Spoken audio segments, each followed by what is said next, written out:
Bahkan sambil tidur pun kita bisa bernafas. Sambil bekerja kita bisa bernafas. Diibaratkan oleh para ulama, malaikat itu di dalam beribadah kepada Allah Subhanahu wa taala seperti Allah memberikan nafas kepada kita. Artinya apa? Kesibukan aktivitas malaikat itu tidak menghalangi mereka dari beribadah kepada Allah, dari bertasbih kepada Allah. Sama seperti kita, ketika kita diberikan nafas oleh Allah Subhanahu wa taala, aktivitas apapun yang kita kerjakan tidak ada yang mengganggu dan menghalangi kita bernafas. Sehingga malaikat itu dikatakan oleh Allah di dalam ayat tadi, la yafturun, tidak lemah, tidak bosan, aktivitas mereka terus, tetapi sepanjang itu mereka juga tetap bertasbih kepada Allah Subhanahu wa taala. Yusabbihuna al-laila wan nahar, la yafturun, mereka tidak mengalami futur. Ini sifat, ini akhlak ataupun tabiat yang Allah berikan kepada para malaikat, bahwa mereka beribadah kepada Allah tidak mengalami futur. Berbeda dengan kita manusia. Kita manusia mengalami yang namanya futur. Oleh karena itu, kita berlindung kepada Allah Subhanahu wa taala dari sifat-sifat ini. Maka di antara doa yang diajarkan, sering kita sampaikan, doa yang diajarkan oleh Rasulullah sallallahu alaihi wasallam kepada kita adalah doa Allahumma inni a'udzubika minal kasali wal ajzi wal ma'sami wal maghrami. Doa ini atau hadis ini itu banyak redaksinya. Terkadang jumlahnya disebutkan ada alham wal hazan, kemudian al ajzi wal kasal, kemudian al-haram, kemudian juga al-maghram, ada al-ma'sam. Tetapi yang ingin kita sampaikan dalam kesempatan ini adalah contoh doa redaksi yang pendek saja untuk menggambarkan tentang apa Rasulullah SAW mengajarkan doa kepada kita berlindung dari yang namanya apa? Futur. Di dalam hadis ini oleh Rasulullah SAW disebutkan kata futur itu dengan kasal dan al-ajz. Allahumma inni a'udzubika minal kasali wal ajzi wal ma'sami wal maghrami. Ada juga yang redaksinya panjang, Allahumma inni a'udzubika minal hammi wal hazani wal azzi wal kasali wal bukhli wal jubni wa dhala'id daini wa ghalabatir rijal. Tetapi kita ingin sampaikan yang versi redaksinya menyebutkan 4 saja, Allahumma inni a'udzubika minal kasali wal ajzi wal ma'sami wal maghrami. Ya Allah, aku berlindung kepada Engkau dari al-kasali wal ajzi, dari malas dan lemah. Berarti di dalam hadis ini oleh Rasulullah sallallahu alaihi wasallam istilah atau kata futur disamakan, diserupakan dengan al-kasalu wal ajzu, lemah, malas dan lemah. Al-kasalu wal ajzu. Rasulullah sallallahu alaihi wasallam saja berlindung kepada Allah dari akhlak dan sifat ini, apalagi kita umatnya. Rasulullah sallallahu alaihi wasallam kalau hamba Allah Subhanahu wa taala yang terlindungi, yang maksum, yang dijaga, dibimbing saja mengajarkan doa kepada kita seperti ini, apalagi kita hamba Allah Subhanahu wa taala yang sangat lemah, umat Rasulullah sallallahu alaihi wasallam yang tidak ada jaminan maksum. Kalau malaikat saja digambarkan demikian di dalam beribadah, tentunya harusnya kita lebih semangat juga. Jadi di dalam hadis tadi Rasulullah SAW mengajarkan Allahumma inni a'udzubika minal kasali wal ajzi. Kalau menurut Imam Al-Kulabadhi, kata beliau, tuliskan,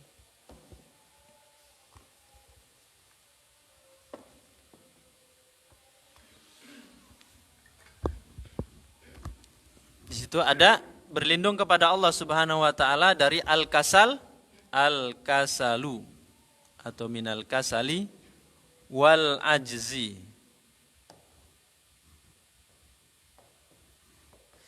Kalau diterjemahkan biasanya al-kasal itu adalah malas.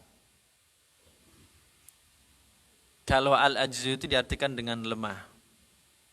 Tapi hadis tadi menunjukkan bahwa Rasulullah mengistilahkan lain kata futur itu dengan apa? Dengan ini. Hakikatnya adalah ini al-futur. Biasanya kalau ditulisan kan gini, futur.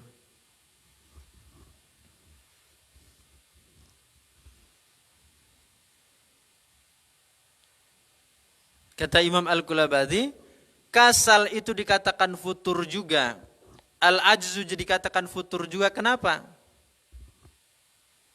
Karena ini sama-sama keduanya ini menghalangi, menghentikan seseorang di dalam beramal. Kalau ini yang dihentikan itu adalah fisiknya. Kalau al-ajzu ini yang dihentikan, yang dilemahkan itu adalah fisiknya.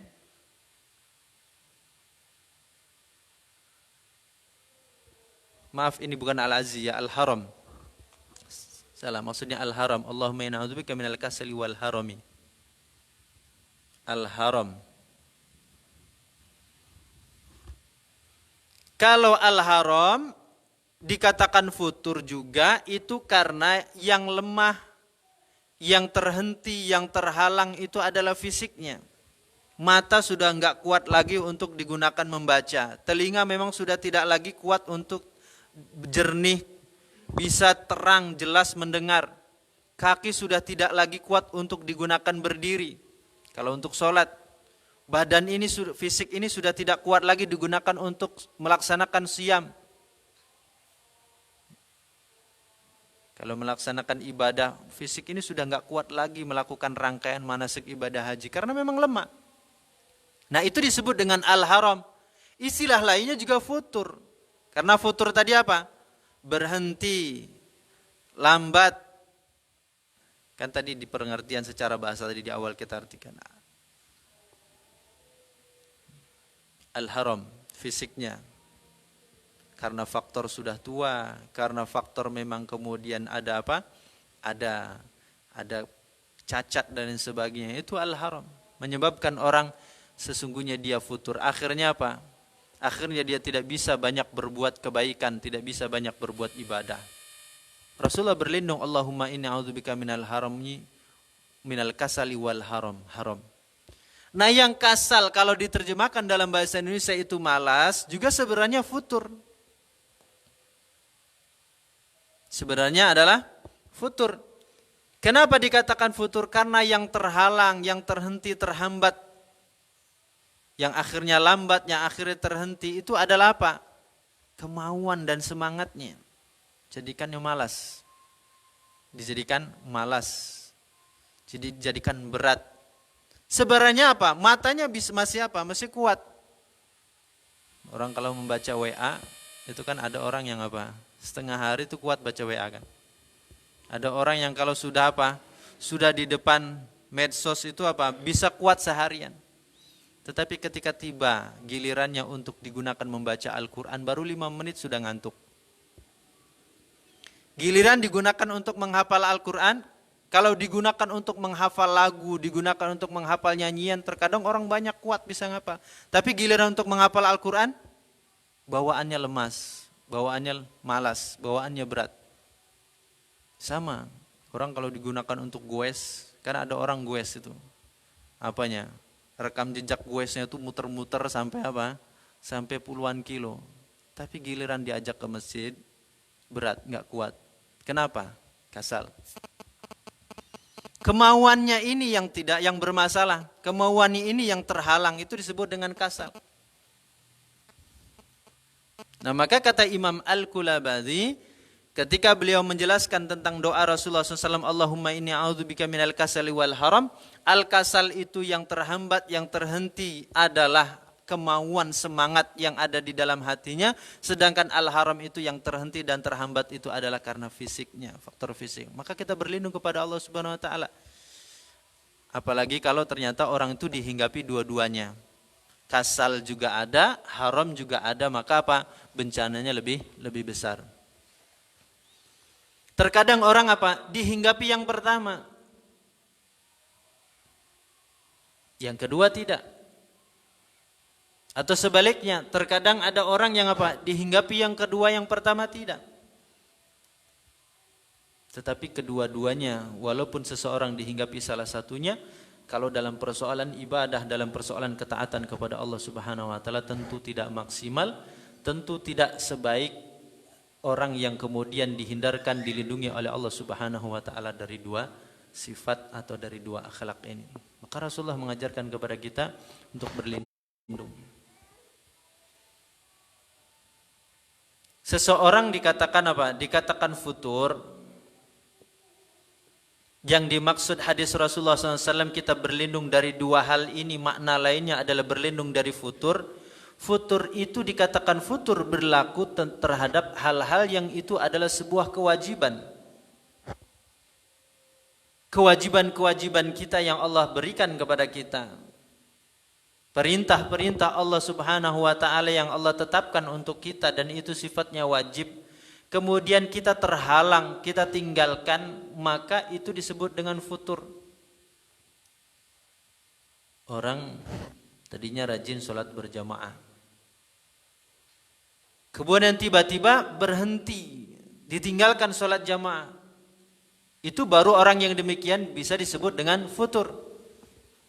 Orang rajin ke majelis ilmu, menuntut ilmu, menghadiri majelis-majelis ilmu rutin. Tapi kemudian tiba-tiba dia berhenti sama sekali. Tidak pernah lagi ke majelis ilmu. Orang yang demikian bisa disebut dengan futur. Tapi berbeda kalau orang itu berhenti di satu majelis tetapi pindah di majelis yang lain. Tidak bisa dikatakan futur. Karena ada apa? Ada sebab lain, ada alasan lain. Mungkin di tempat yang lain dia ingin mendapatkan bagian ilmu yang lain. Tetapi kalau orang itu dari majelis ilmu rajin kemudian dia berhenti sama sekali tidak menghadiri majelis ilmu, barulah orang tersebut dikatakan futur. Jadi hal-hal yang sifatnya itu wajib, perintah dari Allah Subhanahu wa taala kepada kita, kemudian kita berhenti meninggalkan perbuatan itu, barulah itu benar kalau kita disebut dengan futur. Tapi kalau orang meninggalkan sesuatu yang sifatnya oleh para ulama diistilahkan dengan fuduli. Jadi ada yang wajib. Wajib ini mirip dengan wajib tetapi tidak sama ya. Wajib tingkatannya paling tinggi. Kemudian di bawahnya wajib itu adalah apa? Mandub atau mustahab. Kalau yang dilarang itu tentu yang haram. Di bawahnya yang haram itu yang makruh. Ada hal-hal yang sifatnya mubah. Nah, orang kalau sudah berlebihan dari dalam hal-hal yang mubah, maka ini disebut dengan fuduli. Tidur kalau sudah berlebihan, itu jatuhnya namanya fuduli. Ini istilah bisa kita dapatkan di dalam kitab yang ditulis oleh Imam Ibnul Qayyim Al-Jauziyah.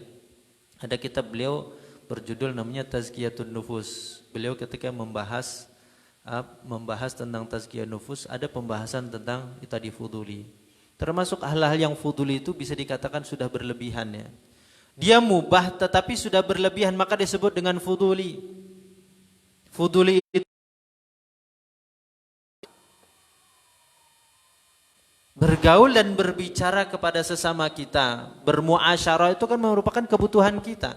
Tetapi kalau bergaul sudah berlebihan, berbicara sudah berlebihan, maka itu masuk dalam kategori fuduli. Ada orang ngobrol, diskusi, bicara, tidak ada jelas, tidak ada ujungnya. Itu dihabiskan setengah hari, dihabiskan satu hari. Yang dia bahas tidak ada manfaatnya, yang dia bahas tidak ada pangkal ujungnya. Itu disebut dengan fuduli. Orang juga bergaul berlebihan. Itu disebut dengan fuduli. Nah, kalau hal-hal yang sifatnya itu sesungguhnya adalah kebutuhan dasar kita, makan, minum, tidur, berbicara, bergaul, itu kan termasuk kebutuhan dasar kita. Tetapi ternyata dimasukkan dalam kategori yang mubah. Kalau sudah berlebihan disebut fuduli, maka sudah tidak baik. Nah, kalau orang meninggalkan, menghentikan yang fuduli tadi, maka tidak benar kalau orang tersebut dikatakan dengan apa? Futur. Ada orang dulu hobinya tuh berlapau, bro. Tiba-tiba dia berhenti dari berlapau. Jangan dibilang futur, salah istilah ya. Orang berhenti dari lapau dibilang futur. Orang biasa main koa, sehari-hari biasanya habis main koa, kemudian diberhenti dari main koa, jangan dibilang futur. Nah, ini salah istilah ini. Kadang Bisa saja orang apa suka menggunakan istilah salah alamat. Contoh lagi, orang biasa mancing, mohon maaf, mancing ini bukan kebanyakan ya. Kebanyakan mancing ini tempat-tempat yang memang mancing untuk judi. Atau mancing sekedar untuk hobi. Kan berburu, kalau memancing itu bisa kita istilahkan disamakan dengan berburu, sebenarnya sah, boleh. Orang berburu kan apa? Kalau zaman dulu kan berburu memang untuk kebutuhan mereka. Sama kalau kita memancing, kita ibaratkan berburu untuk menangkap ikan untuk kebutuhan kita, boleh sah-sah saja. Tetapi hari ini terkadang mancing itu bukan karena untuk kebutuhan, karena tadi sudah justru berbuat dosa dan maksiat. Kemudian apa? Terjadi perjudian di situ. Nah, orang kalau meninggalkan mancing yang demikian, itu justru wajib diperintahkan. Jangan malah diistilahkan dengan futur. Ini bahaya kalau ada orang hobi mancing, tahu istilah-istilah agama, akhirnya digunakan, dipakai untuk istilah-istilah yang tidak benar. Karena terkadang ada orang mancing, dia hanya sekedar hobi. Dia memancing bukan karena dia memang butuh ikan itu. Dia memancing bukan karena untuk ikan itu dikonsumsi kalau dia dapatkan, tetapi hanya sekedar hobi. Nah, perbuatan seperti itu, pekerjaan seperti itu termasuk pekerjaan yang disebut oleh para ulama masuk dalam kategori fuduli. Dalam agama hal yang demikian kalau sudah berlebihan maka harus ditinggalkan, dijauhi. Nah, jadi harus dibedakan istilah futur, jangan sampai kemudian kita sembarang menggunakan istilah itu disematkan kepada seseorang yang meninggalkan sesuatu tanpa kita melihat sesuatu yang ditinggalkan itu dalam hal yang apa. Orang kalau meninggalkan yang wajib, orang kalau meninggalkan yang diperintahkan di dalam agama, padahal sebelumnya biasa dia lakukan, sebelumnya dia rajin mengerjakannya, maka barulah orang tersebut boleh diistilahkan dengan istilah futur. Hadirin hadirat rahmati Allah Subhanahu wa taala, betapa istilah ini ataupun akhlak ini ataupun sifat ini sangat mungkin menjangkiti kita. Maka Rasulullah sallallahu alaihi wasallam memerintahkan kita agar berdoa kepada Allah Subhanahu wa taala dengan doa tadi, Allahumma inni a'udzubika minal kasali wal harami. Dalam hadis ini futur digunakan kata apa? Al-kasal, digunakan juga kata apa? Kata al-haram. Maka di dalam Al-Qur'an pun para ulama menyebutkan kata futur Allah istilahkan dengan kasal. Apa contohnya? Ketika Allah mensifati orang-orang munafik, bahwa orang-orang munafik itu dalam persoalan salat apa? Kasal. Dalam surat An-Nisa apa kata Allah Subhanahu wa taala? Wa idza qamu kusala. Innal munafiqina yukhadi'una Allah wa huwa khadi'uhum. Wa idza qamu ila sholati qamu kusala. Sesungguhnya orang-orang munafik itu menipu Allah, padahal hakikatnya mereka tidak menipu Allah, yang mereka tipu adalah diri mereka sendiri. Lalu Allah mensifati berikutnya apa orang-orang munafik itu? Wa idza qamu ila sholati qamu kusala. Apabila mereka bangun mendirikan salat, menegakkan salat, maka mereka bangun dalam keadaan kusala, dalam keadaan bermalas-malas. Maka futur di dalam ayat ini diartikan dengan al-kasal, kusala, bermalas-malas. Sehingga para ulama memberikan komentar tentang ayat ini. Berdasarkan ayat ini kata para ulama, seharusnya orang yang beriman, kaum mukminin, memiliki sifat kebalikan dari orang-orang munafik. Kalau orang-orang munafik ketika mereka akan sholat, maka sholat itu terasa berat bagi mereka, terasa sulit bagi mereka. Tetapi seharusnya sebaliknya orang-orang beriman ketika mereka akan melaksanakan sholat, mereka dalam keadaan senang, dalam keadaan ceria, dalam keadaan semangat. Itulah kenapa rahasianya ketika Rasulullah SAW mendengar, ketika Rasulullah SAW masuk ke dalam masjid, kemudian Rasulullah melihat ada tali yang membentang di bagian belakang masjid. Lalu Rasulullah SAW bertanya kepada para sahabat, ini tali apa atau talinya siapa?